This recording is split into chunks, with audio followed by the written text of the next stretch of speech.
In the 25 years he has been in the business, Detective Dony Holmes has never had a quiet day. But that particular day, however, not a single call has been made. Finally, a quiet day. Oh, if only it had been more than a day. The detective awoke with a start. He glanced to his side where a small wooden clock was placed. midnight. Who in the world would call at such ungodly hours? No, the right question to ask would be why, for in his experience, never had a knock on his door brought good news. No, in fact, it had always been the most dreadful news any ear shall ever have the displeasure to hear. The door was opened with both caution and thrill, revealing beyond it a bald, frightened-looking man. I'm deeply sorry, Detective, for such a rude visit, but I am afraid to bring me with me urgent matters that require your expertise. The poor man stuttered along almost every word. Detective Dony examined the man.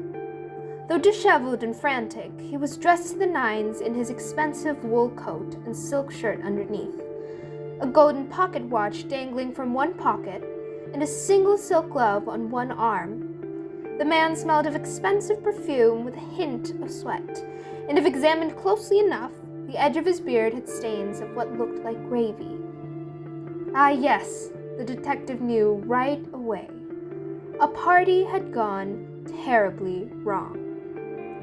The man led Detective Holmes to a large mansion. On the way, he had been given the details of the event.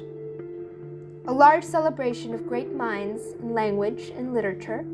Invitations were spread worldwide and even beyond the realms of life and death.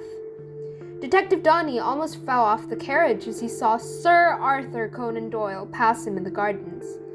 But one thing other than the mystical nature of this party had caught every guest's attention. A mystery guest was supposed to be in attendance. But up until the clock struck 12, not a single guest not in the known guest list was in attendance, and a myriad of oddities had started to appear. Guests had started disappearing and reappearing minutes after with no recollection of what happened to them, and in each of their pockets they were left with strange pieces of paper.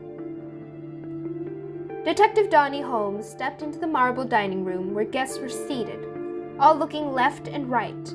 Shakespeare looked traumatized as he clutched the piece of paper he had been left with the night before. A new day has dawned half an hour before, and yet the room was stuck in the past as they scrambled together for answers. As he approached the group of people, he stepped on a single silk glove covered in footprints. Leave it be, Detective. If you look closely, you'd find items everywhere. I have Margaret Atwood's lipstick in my pocket. As a matter of fact, one man was still seated on the dining table as he played around with a small piece of paper. Unlike the crowd, he was perfectly calm. Mr. Kudus, could you give me the piece of paper you are holding in your hand? Detective Dony said to him. The paper was in fact a poem. But what caught his eye wasn't the poem itself, but rather the title. It had seemed to be written in a hurry, as the scrawls did not at all follow the right set of rules. Uppercase letters and lowercase letters in absolute disharmony. But what if the writer had not been in a hurry at all? Suddenly, the lights went dark and another person had gone missing. This time, the famous Noah Webster. But before anyone had time to react, he was returned to his seat, holding a piece of article in his hands, the title in the same jumble of oddities. And as Detective Dony examined the papers of each and every one of the guests, a smile formed at the corner of his lips. Ladies and gentlemen, our mystery guest had left us with a little puzzle to solve.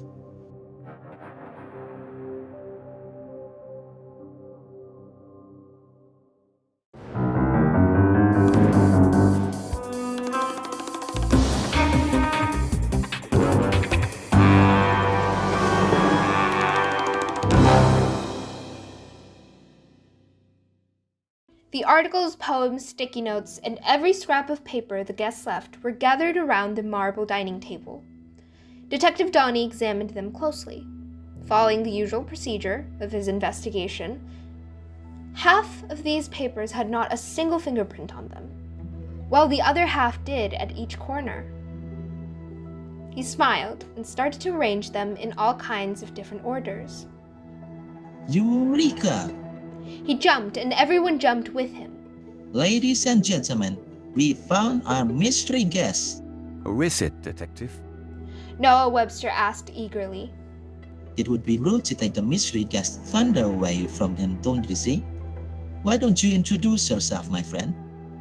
And with that, a figure appeared from the shadows as the room filled with fog. A man with slick black hair, a tweed suit, and glasses framing his deep black eyes. Detective Dony smiled.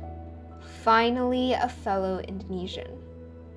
It was none other than the legendary M. Brownie himself, the man behind the Indonesian language, Bahasa Indonesia.